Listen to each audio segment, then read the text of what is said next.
Hey friend, welcome in. My name is Devin with Mind Over Mata, and this is a brand new episode type called Studio Notes.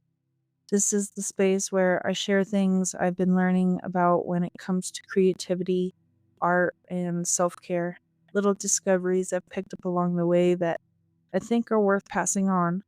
I'm sure it sounds a bit similar to the audio log type, but it's because I decided to rename it and make it come from more of a learning standpoint. I hope you like the new direction.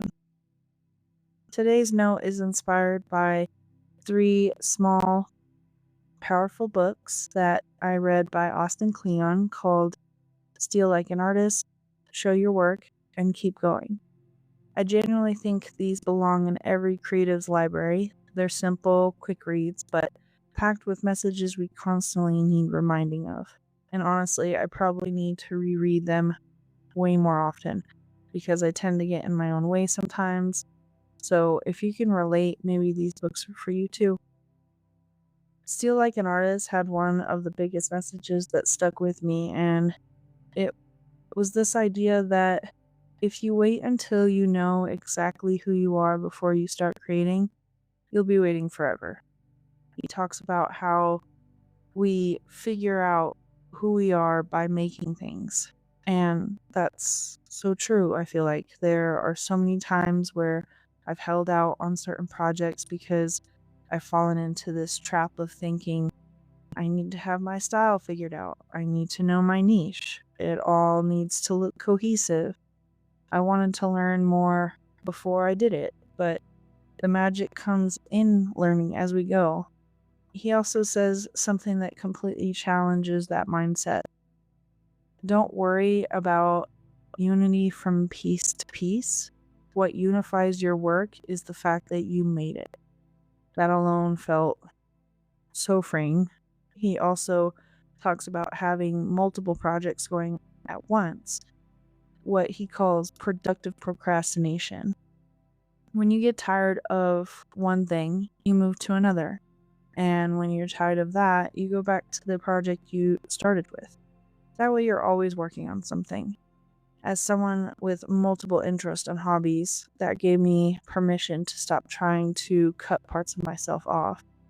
He even compares it to phantom limb pain. If you cut off a passion just to appear focused, eventually you'll feel it missing.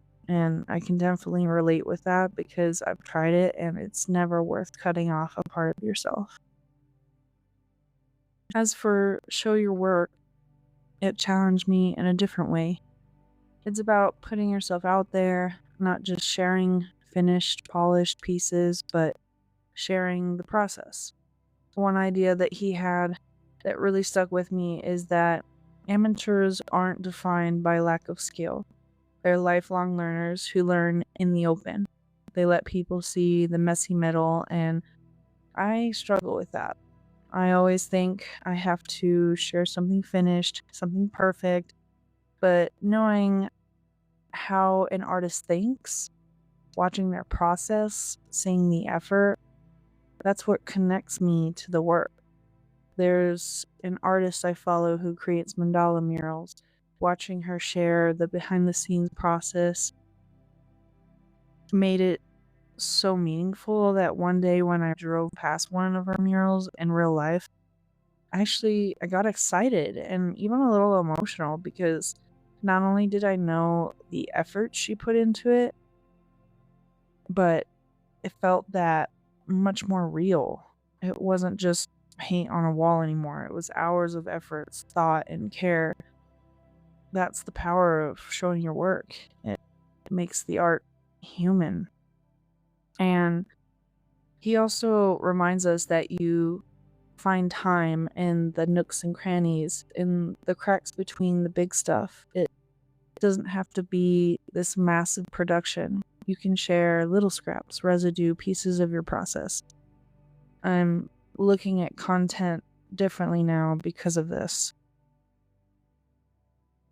And last but not least, Keep Going feels more like a creative survival guide. One quote that stuck with me is about routine. When you don't have much time, A routine helps you make the little time count. When you have all the time in the world, a routine makes you sure you don't waste it. As someone building something slowly and intentionally, that reminder is helping me a great deal. Another one I love is about ending the day gently. Instead of focusing on what you didn't do, write down what you did accomplish, then make a short list for tomorrow and then just let it go. Hit the pillow with a clear mind. I feel like that ties so closely to what I've already been doing, which is brain dumping, which I've talked about before and probably will bring it up a million more times just because of how helpful it is to release, forgive, and let go so you can give your mind a rest. And maybe my favorite reminder from that book is this. Everyone thinks they need to be a brand now, but being on brand means being completely certain of who you are. And certainty, I feel like it's overrated. In art and in life, certainty can actually block discovery, which is, I think, a good one to keep in mind. That one really helped me breathe because I don't want to be one thing forever. I want to explore. And I feel like these books have validated me and let me know that it's allowed.